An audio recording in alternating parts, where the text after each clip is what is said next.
அனைவருக்கும் வணக்கம். மணிமேகலை போட்டித் தேர்வு வினாவிடைகளுக்கான யூடியூப் சேனல் தங்களை அன்புடன் வரவேற்கின்றது. தற்பொழுது 8ஆம் வகுப்பு தமிழ் பகுதி 1 இயல் 1 இதில் உள்ள வினாவிடைகளை பார்க்க போகின்றோம். முதல் வினா, இந்தியா விஜயா முதலிய இதழ்களை நடத்தியவர் யார்? பெரியார், பாரதியார், பாரதிதாசன், அண்ணா.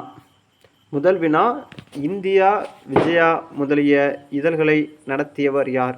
இந்த வினாவிற்கான விடை ஆப்ஷன் பி, பாரதியார் ஆகும். பாரதியார் இந்தியா விஜயா முதலிய இதழ்களை நடத்தியவர் ஆவார்.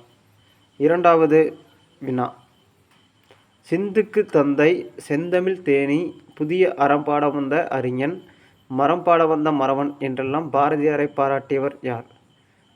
பெரியார், பாரதியார், பாரதிதாசன், அறிஞர் அண்ணா. இரண்டாவது வினா, சிந்துக்கு தந்தை, செந்தமிழ் தேனி, புதிய அறம்பாடம் வந்த அறிஞன், மரப்பாட வந்த மறவன் என்றெல்லாம் பாரதியாரை பாராட்டியவர் யார்?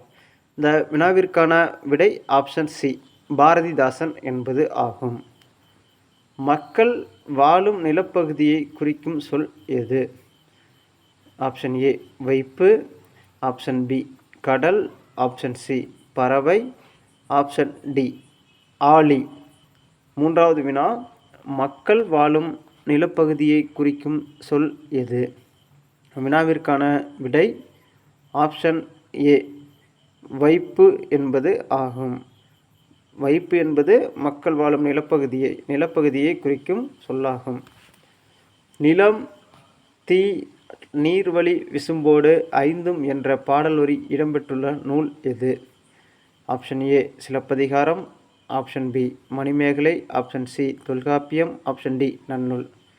நான்காவது வினா, நிலம், தீ, நீர் வழி விசும்போடு ஐந்தும் என்ற பாடல் வரி இடம்பெற்றுள்ள நூல் எது? இந்த வினாவிற்கான விடை ஆப்ஷன் சி தொல்காப்பியம் என்பது ஆகும். ஐந்தாவது வினா, தொல்காப்பியம் எத்தனை அதிகாரங்களை கொண்டது? ஐந்தாவது வினா, தொல்காப்பியம் எத்தனை அதிகாரங்களை கொண்டது? Option A 3, option B 5, option C 9, option D 2. Tolkappiyam 3 அதிகாரங்களை கொண்டது ஆகும்.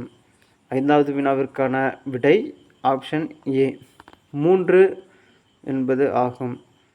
தொல்காப்பியத்தில் உள்ள அதிகாரங்களின் எண்ணிக்கை 3. வினா எண் 6, பறவைகள் எதில் பறந்து செல்கின்றன? நிலத்தில், விசும்பில், மரத்தில், நீரில்.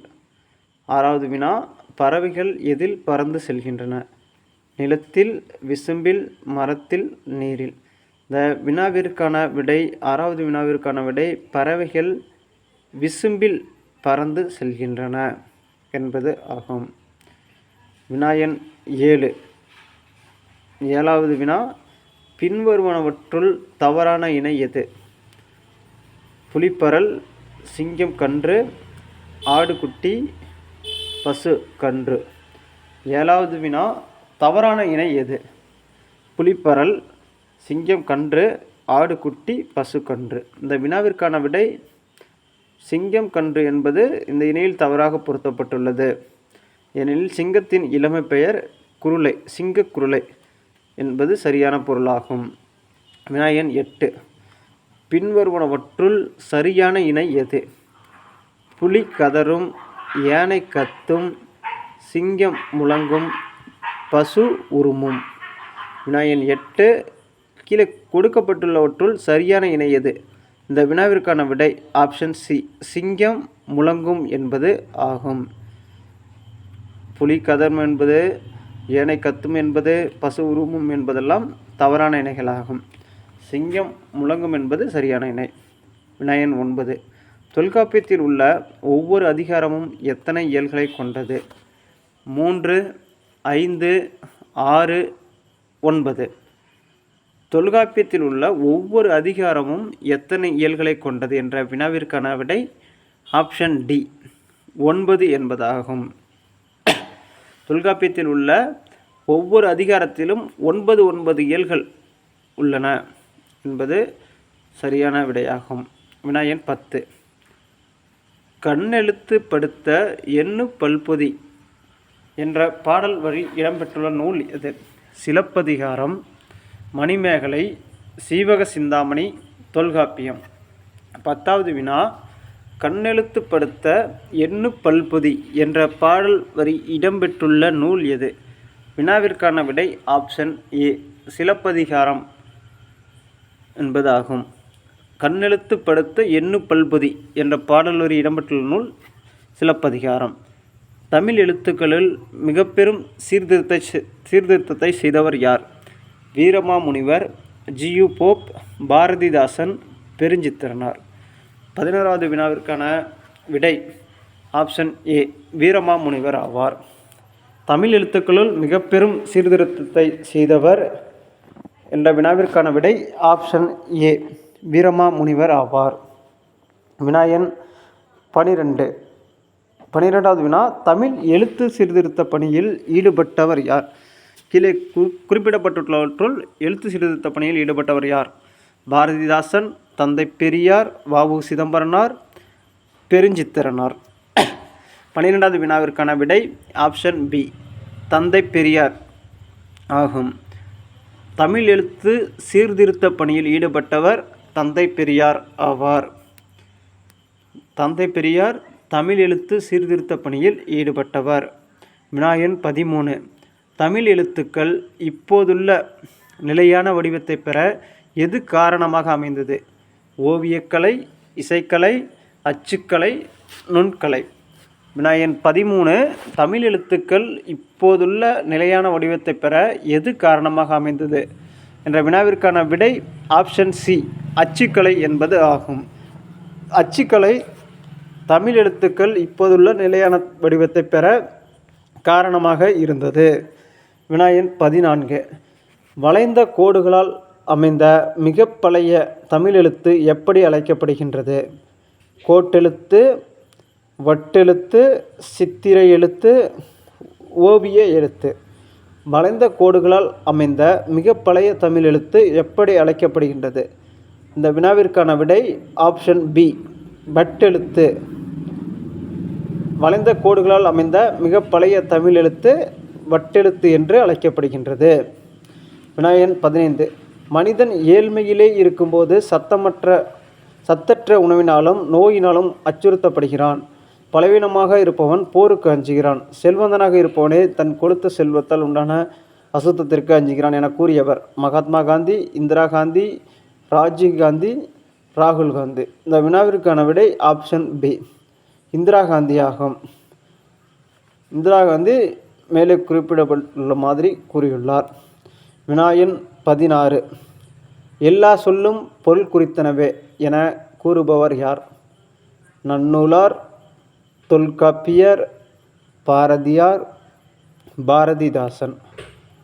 எல்லா சொல்லும் பொருள் குறித்தனவே என கூறுபவர் தொல்காப்பியர் ஆவார்.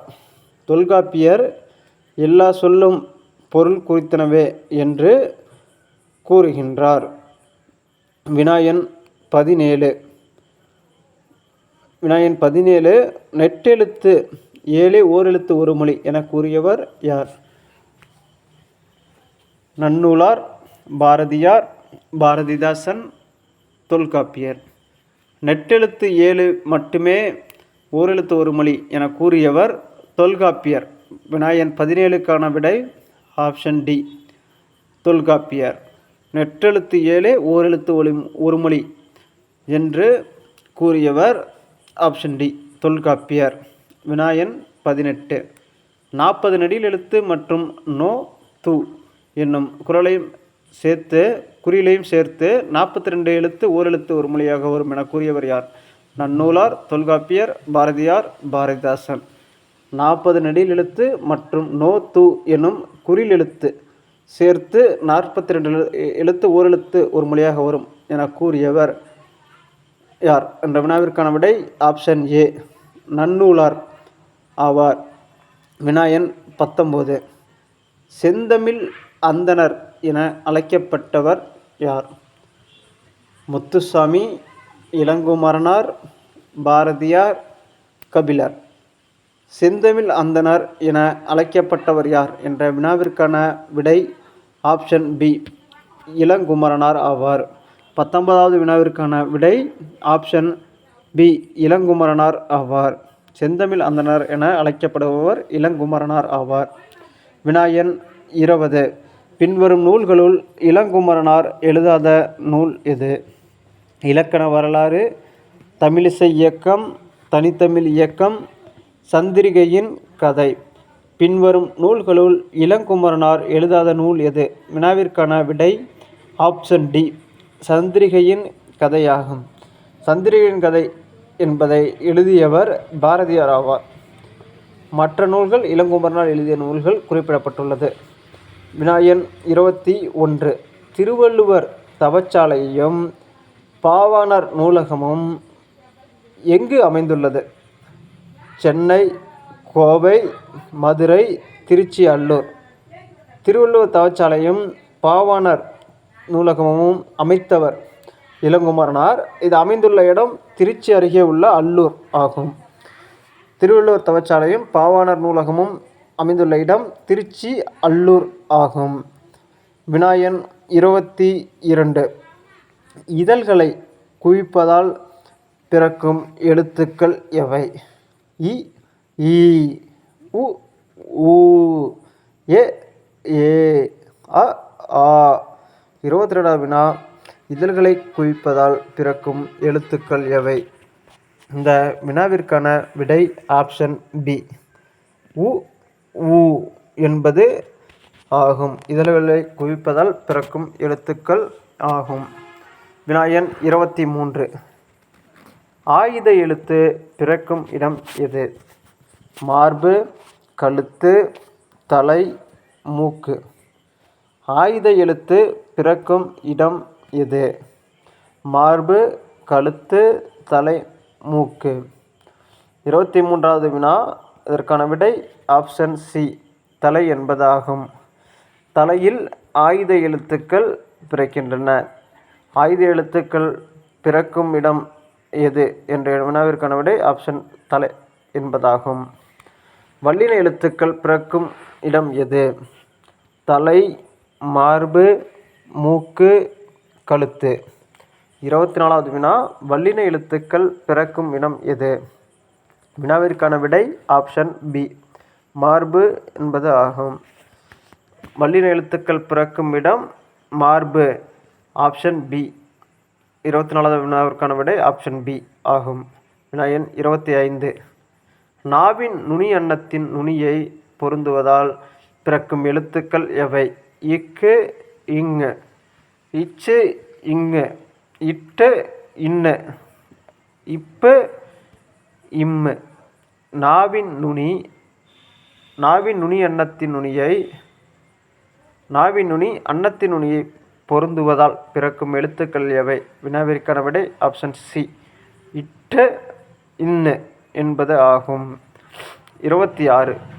கீழ் இதழும் மேல்வாய்ப்பல்லும் இணைவதால் பிறக்கும் எழுத்து எது? இம்மு, இப்பு, இவ்வு, இவ்வு. 26வது வினா கீழ் இதழும் மேல்வாய்ப்பல்லும் இணைவதால் பிறக்கும் எழுத்து எது? வினாவிற்கான விடை ஆப்ஷன் டி இவ்வு என்பது ஆகும். வினா எண் 27. உயிரெழுத்துக்கள் எங்கு பிறக்கின்றன? ஆப்ஷன் ஏ மூக்கு, ஆப்ஷன் பி தலை, ஆப்ஷன் சி மார்பு, ஆப்ஷன் டி கழுத்து. உயிரெழுத்துக்கள் எங்கு பிறக்கின்றன? இந்த வினாவிற்கான விடை ஆப்ஷன் டி கழுத்து என்பது ஆகும். 27வது வினாவிற்கான விடை ஆப்ஷன் டி கழுத்து என்பது ஆகும். வினா எண் 27. உயிரெழுத்துக்கள் எங்கு பிறக்கின்றன? உயிரெழுத்துக்கள் கழுத்தில் பிறக்கின்றன. வினா எண் 28. மெல்லின எழுத்துக்கள் எங்கு பிறக்கின்றன? மார்பு, தலை, மூக்கு, கழுத்து. 28வது வினா மெல்லின எழுத்துக்கள் எங்கு பிறக்கின்றன? இந்த வினாவிற்கான விடை ஆப்ஷன் சி மூக்கு என்பது ஆகும். மெல்லின எழுத்துக்கள் மூக்கில் பிறக்கின்றன என்பது சரியான விடை. வினா எண் 29. வினா எண் 29. பறவைகளின் ஒலி மரபுகளுள் எது தவறாக உள்ளது? ஆந்தை அலறும், குயில் கூவும், மயில் அகவும், கூகை பேசும். 29வது வினா. பறவைகளின் ஒலி மரபுகளுள் எது தவறாக உள்ளது? இந்த வினாவிற்கான விடை ஆப்ஷன் டி, கூகை பேசும் என்பது தவறாக உள்ளது. கூகை குளறும் என்பது சரியான விடையாகும். கூகை பேசும் என்பது இந்த எண்ணில் தவறாக உள்ளது. 30வது வினா. பின்வரும் வினை மரபுகளுள் எது தவறாக உள்ளது? சுவர் எழுப்பு, பானை வனை, சோறு உண், பால் குடி. 30வது வினா. வினை மரபுகளுள் எது தவறாக உள்ளது?